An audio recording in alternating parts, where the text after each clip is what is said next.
while gold was reaching new highs. It was in the news and everyone's talking about it. Gold hit new highs. So what about silver?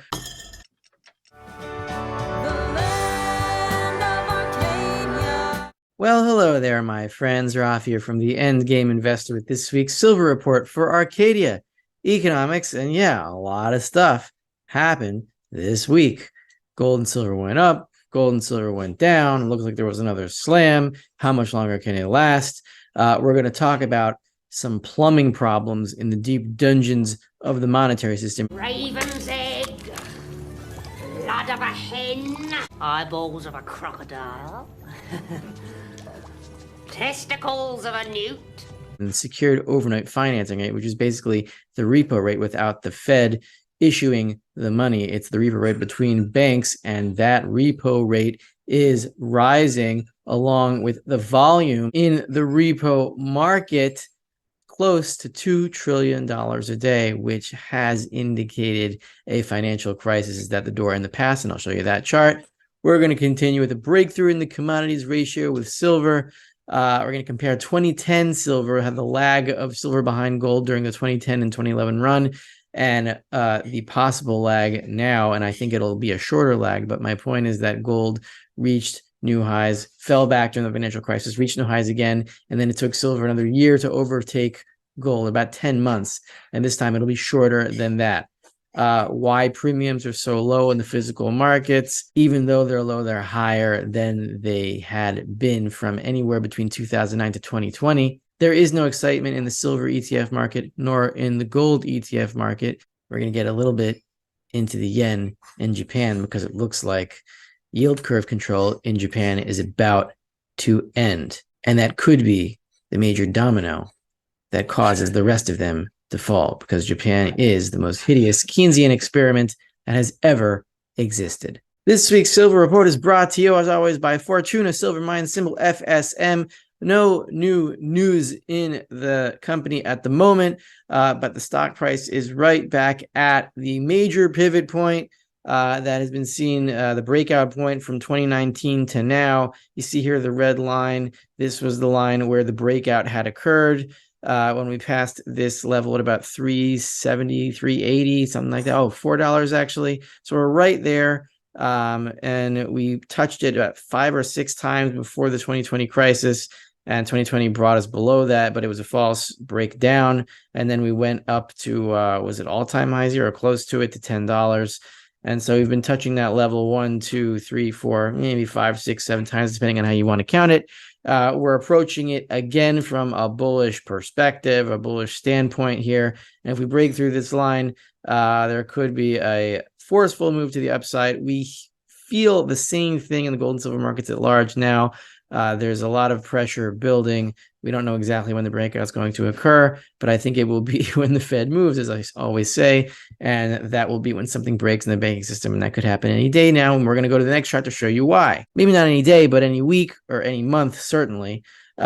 This is a chart of the secured overnight financing rate versus the volume in the secured overnight financing market. Secured overnight financing is basically cash exchanged for treasuries. If a bank is short cash, they exchange treasuries with a bank that has extra cash. The bank with extra cash gives the bank that cash in exchange for treasuries for the night, and they can close their books with regulatory happiness, or whatever you would call it.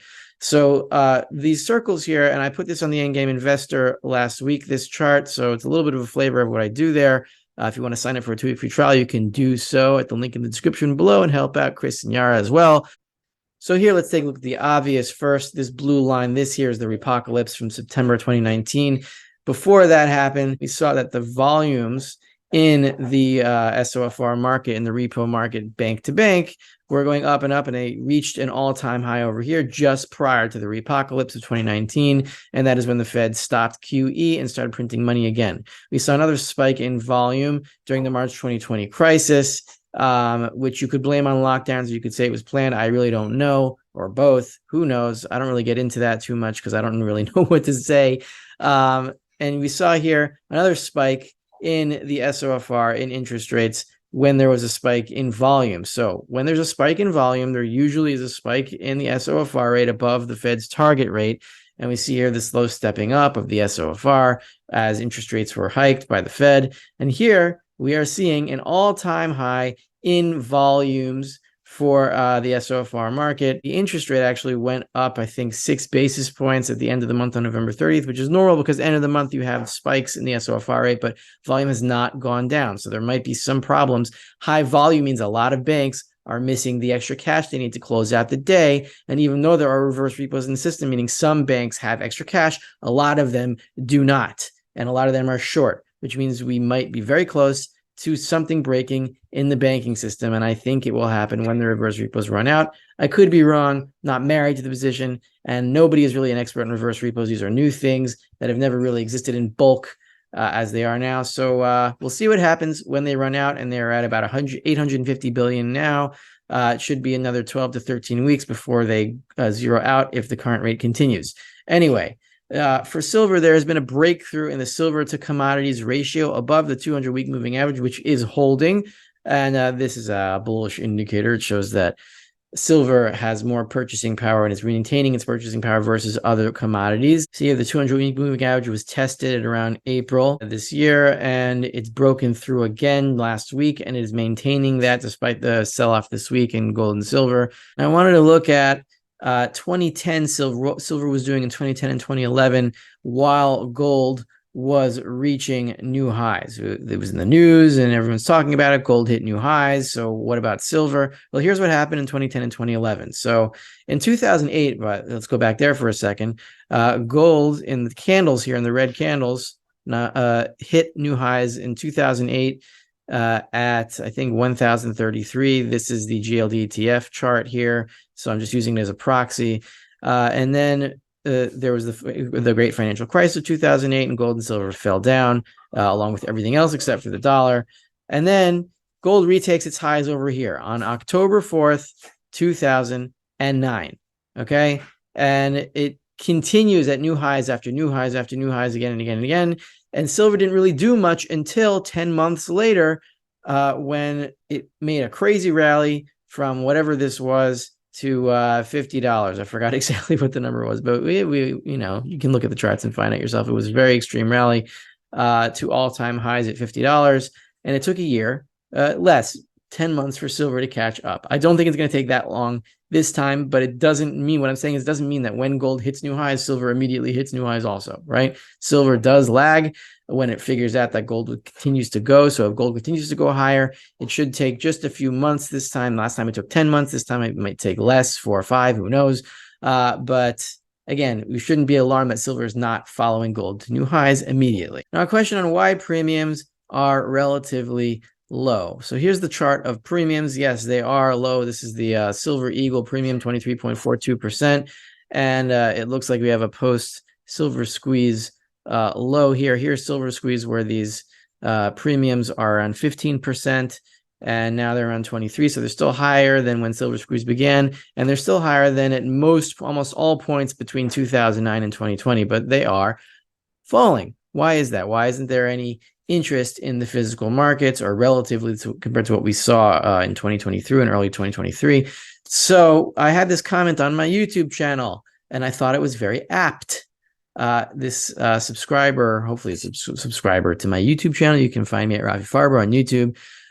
He says, I think many retail investors are selling gold just to keep up with their monthly bills, and this includes silver, I guess, as well, thus creating a lot of inventory on the retail market. This is confirmed anecdotally by some local coin shop owners who appear on YouTube. A lot of sellers are coming in just to make the bills.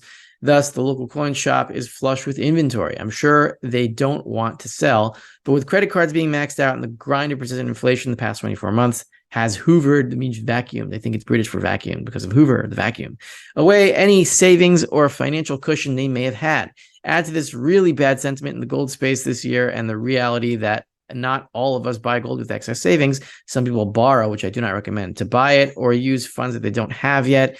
Also, it's hard to add to the stack if you have no savings left.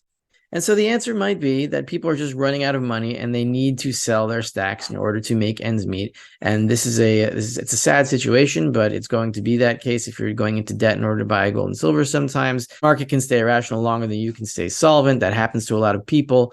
One thing I wanted to point out in this chart is look at the premiums in 2010 and 2011 when silver was hitting its all-time highs. The premiums were at all-time lows. So we're not anywhere in that situation right now. We're not anywhere close to it. There still is plenty of interest in the physical markets, much more than was over here in 2010 to 2013. So we're not in that same market now.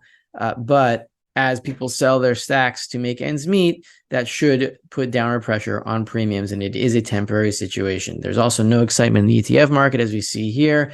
The black line is the holdings in SLV, and they keep falling and falling. And we saw here in this rectangle, so the silver price rose from around $20 to $23.50, something like that. The holdings in SLV just kept falling, meaning there's no interest in the retail market to use silver as exposure for dollar profits either. We're going to go into one more article on Japan that I found on Bloomberg. Japan's yield curve control might end any day, any week now, and there's bets on the yen. The yen strengthened to, I think, 144 or 143 to the dollar. Let's take a look at that, and we'll get into one more thing. Stocks treasuries drop as Japan rattles markets. Markets wrap. European stocks dropped and bond yields rose amid speculation that the Bank of Japan will soon scrap the world's last negative interest rate regime. The paragraph is here. Investors are speculating that higher rates could come earlier than expected following comments from BOJ Governor Kazuo Ueda on more challenging policy ahead and a weak auction of long-term debt. Even Japan is having weak auctions of long-term debt because nobody wants any more of this crap.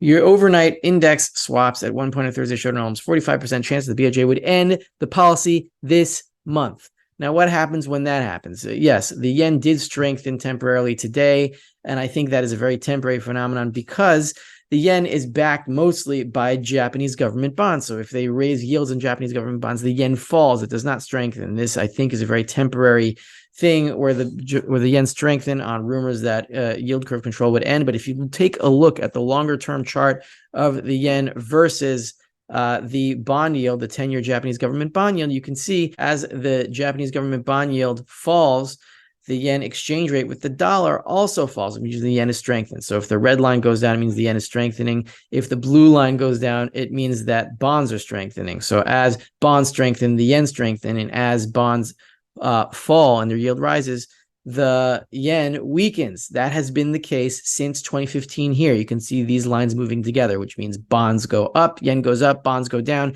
yen goes down. I'm talking about Japanese government bonds, of course. So here we saw the yield go up, meaning bonds go down and the yen go up. And that, I think, is very temporary because it breaks the pattern that we've seen since 2015 when most of the yen became backed by Japanese government bonds. And this is not going to last much longer.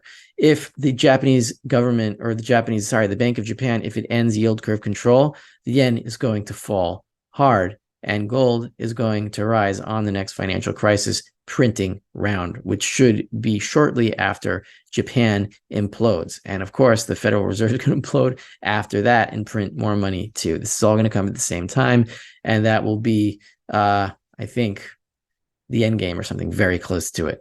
This is Rafi of the Endgame Investor coming at you with this week's silver report for Arcadia Economics. And I'll see you next week. Who knows if we'll be at new highs again.